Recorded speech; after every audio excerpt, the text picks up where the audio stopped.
자, 부엉이들, 만약에 2100년의 미래 지구가 심각한 기후이기 때문에 멸망 직전이라고 해봐요. 미래 지구는 더 이상 희망이 없기 때문에 지구를 떠나지 않는다면 우리 인류는 무조건 다 죽는 상황이에요. 이때 인류의 위기를 해결하기 위해서 부엉이는 엉이호를 타고 태양계를 탐사합니다. 그 목표는 바로 인간이 살 수 있는 행성을 찾는 거죠. 근데 어떤 행성부터 가볼까? 어디부터 가야 될지 고민하던 부엉이는 우연히 한 뉴스 기사를 봤어요. 지구와 가장 가까운 행성은 금성이 아닌 수성입니다. 엥? 수성이 제일 가깝다고? 일단 가까운 데부터 가는 게 낫겠지? 부엉이는 묻지도 따지지도 않고 수성으로 향했습니다. 아니 잠깐만, 지구랑 가장 가까운 데가 수성 맞아? 수성이 태양이랑 제일 가깝고 지구랑 제일 가까운 곳이 금성 아니야? 태양계는 다들 알다시피 그 순서가 수금지와 목토 천해죠. 이렇게 7개 행성들이 일정한 궤도를 돌고 있는데 이 행성들이 전부 일렬로 딱딱 줄을 맞춰서 태양을 돌고 있지는 않아요. 왜냐? 각각의 행성들마다 공전 속도가 다르거든요.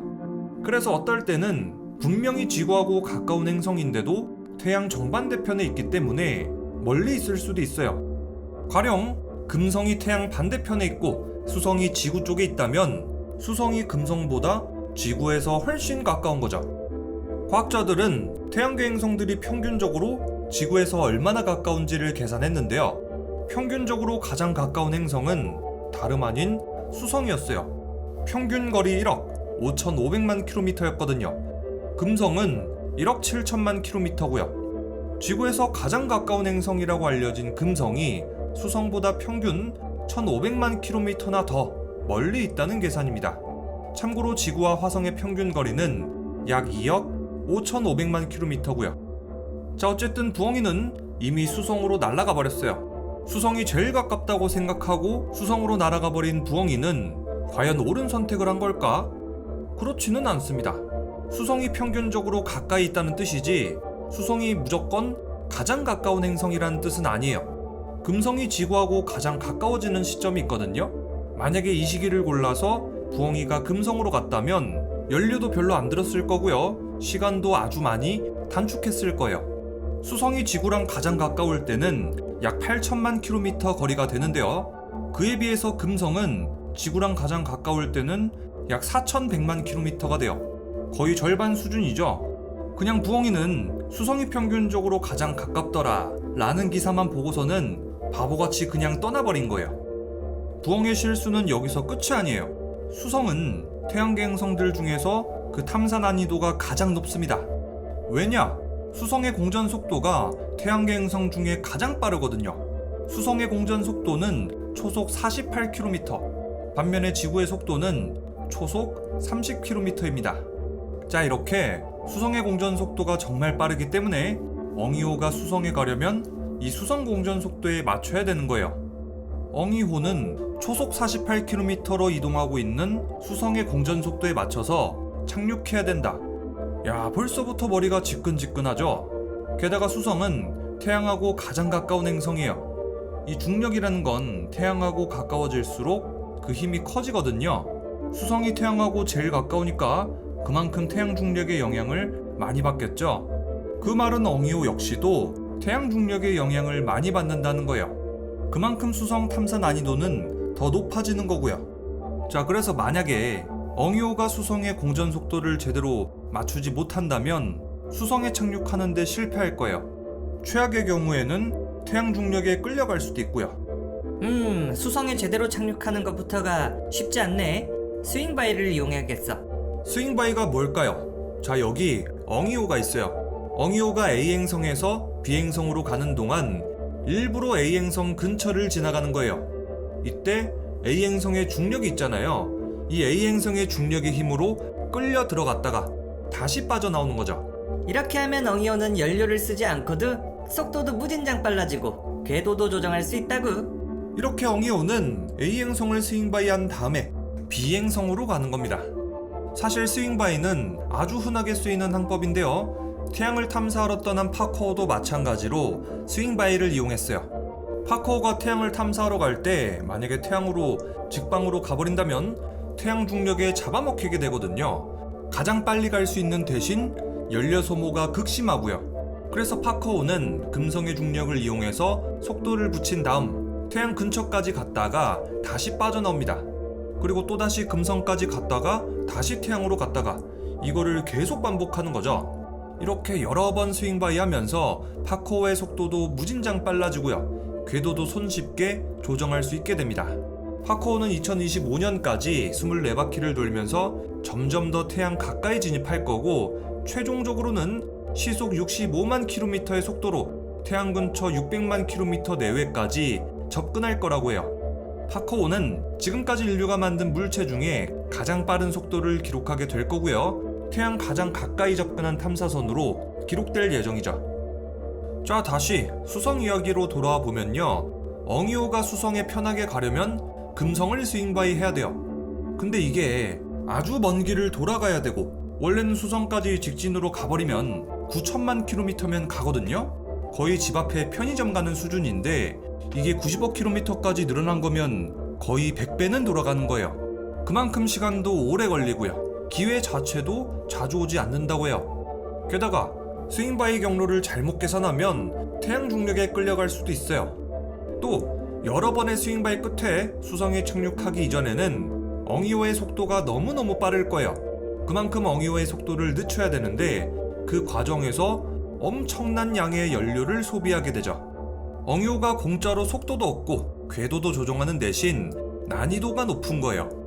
2018년에 발사된 수성 탐사선 베피콜롬보가 바로 이 스윙바이를 통해서 수성으로 간다고 해요. 원래는 수성까지 직진으로 가버리면 9천만 킬로미터면 가거든요. 그런데 이렇게 직방으로 가는 대신 지구와 금성, 수성을 수차례 스윙바이 하면서 90억 킬로미터를 돌아갈 예정입니다. 그렇게 2025년쯤에 수성 궤도에 안착할 거고요. 어찌저찌 수성 궤도까지 도착한 엉이호. 하지만 수성에 착륙하는 것도 쉬운 일은 아닙니다. 일단 여러 번의 스윙바이로 탐사선의 속도가 너무 빠른 상태고요. 수성에 대기가 희박하기 때문에 낙하 장비를 사용해도 감속이 쉽지 않습니다. 그래도 엉이호는 수성에 무사 착륙합니다. 그리고 인간이 수성에 살 수 있을지 조사하기 시작했죠. 수성에서 바라보는 태양은 지구에서보다 3배나 커 보여요. 그만큼 태양에 가깝기 때문이죠. 또 수성의 총 질량은 지구의 5%밖에 안 돼요. 태양계 행성 중에서 그 질량이 가장 작죠. 수성의 크기도 태양계 행성 중에서 가장 작습니다. 달보다 조금 더 큰 편인데 달의 지름이 3,476km고요. 수성은 4,879km예요. 수성의 평균 밀도는 지구랑 거의 비슷합니다. 하지만 중력은 지구의 37% 수준이죠. 수성은 지구하고 마찬가지로 암석형 행성입니다. 우리 인류가 딛고 서 있을 수 있는 땅이 있다는 얘기죠. 그리고 수성은 달처럼 크레이터가 꽤나 많습니다. 이것은 아주 오래전부터 소행성이 많이 충돌한 흔적으로 보입니다. 그 형태는 아주 작은 구덩이부터 지름 수천 킬로미터에 달하는 구덩이까지 아주 다양하죠. 약 40억 년에서 35억 년 전에 수성의 지질 활동은 아주 활발했던 것으로 예상됩니다.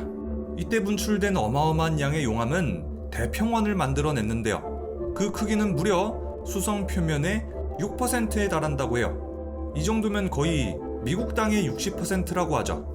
수성의 또 한 가지 특이한 점은 수성의 핵이 행성의 75%를 차지한다는 거예요.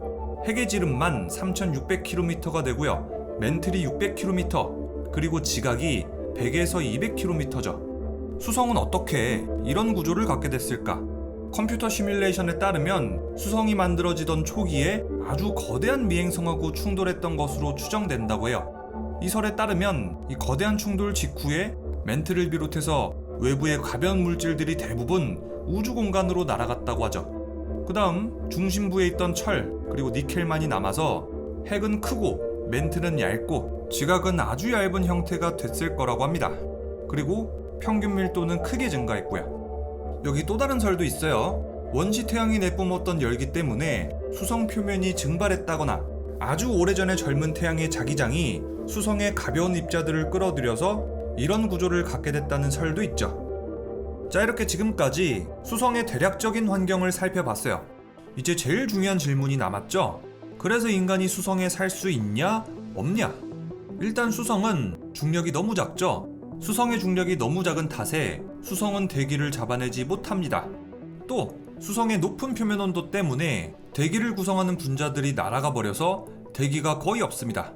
그래서 우리 인간은 언제나 수성에서 살려면은 우주복 같은 걸 입고 있어야 될 거예요. 우주복으로 신체 압력도 유지하고 산소도 주입시키는 거죠.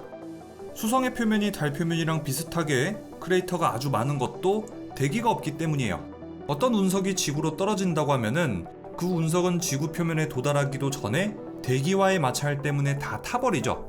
그렇게 운석은 산산조각이 나버리고요. 하지만 달이나 수성 같은 경우는 대기가 없기 때문에 만약에 운석이 떨어진다고 하면은 운석이 그대로 지표면까지 떨어지는 거예요. 또 대기가 없다는 거는 풍화작용도 없다는 거죠. 그래서 수성과 달에 있는 크레이터는 풍화작용이 없기 때문에 사라지지 않는 거고요. 자, 그래서 우리 인간이 수성에 산다고 하면은 혹시라도 운석이 떨어져도 안전할 만한 공간이 있어야겠죠. 그래서 거대 분지라든가 어떤 협곡 사이에다가 거대한 동굴을 짓고 살아야 될 거예요. 수성의 낮은 무려 430도까지 올라요. 이것도 마찬가지로 대기가 없기 때문인데 그렇게 태양열은 수성의 표면까지 직방으로 오는 거죠.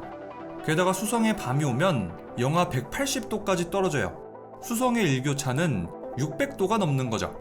그리고 수성의 자전 주기는 58.6일이기 때문에 지구의 시간으로 대략 한 달에 한 번씩 430도까지 올랐다가 영하 180도가 되는 겁니다. 수성에서 살아가기에는 상당히 혹독하죠. 자, 그래도 다행인 점은 나사의 수성 탐사선 메리노 10호가 수성의 북극에서 얼음을 발견했다는 거예요. 이 얼음의 면적은 워싱턴 DC만 하고 두께는 4km 정도가 됩니다. 무게로 따지자면 최소 1000억 톤에서 1조 톤의 얼음이 있는 거예요. 수성의 극지방에 얼음이 존재하는 이유는 수성의 자전축 기울기가 거의 수직에 가깝기 때문이에요. 수성의 자전축 기울기는 0.01도. 덕분에 수성의 극지방에는 태양빛이 전혀 도달하지 않는 면적이 있는 거고 덕분에 얼음이 있는 거죠. 이 얼음을 이용한다면 식수를 확보할 수도 있고요. 산소를 확보할 수도 있을 거예요. 자, 그래서 수성에 인간이 살 수 있냐 없냐 결론을 내보자면 수성에서 인간이 살기에는 너무 척박한 환경이라는 거예요. 탐사 난이도도 높고요. 일교차는 600도에 자기장은 지구보다 100배나 약합니다. 대기도 거의 없습니다. 수성의 환경하고 완전히 단절된 어떤 벙커 같은 걸 짓는다고 해도 지속 가능하지가 않습니다. 자, 그리고 수성에 대한 테라포밍은 그 난이도가 너무 높기 때문에 차라리 다른 행성을 테라포밍하는 게 훨씬 낫지 않냐 라는 게 과학계의 주된 의견입니다. 그래서 과학자들은 다른 좋은 옵션들이 많은데 왜 하필 수성입니까? 수성은 과감히 포기하고 다른 행성들을 알아보죠 라고 하는 상황이죠. 수성에서 살기엔 어렵다는 결론을 내린 부엉이. 부엉이는 다음 행성 금성으로 향합니다. 다음 컨텐츠는 금성에서 사람이 살 수 있을까? 입니다.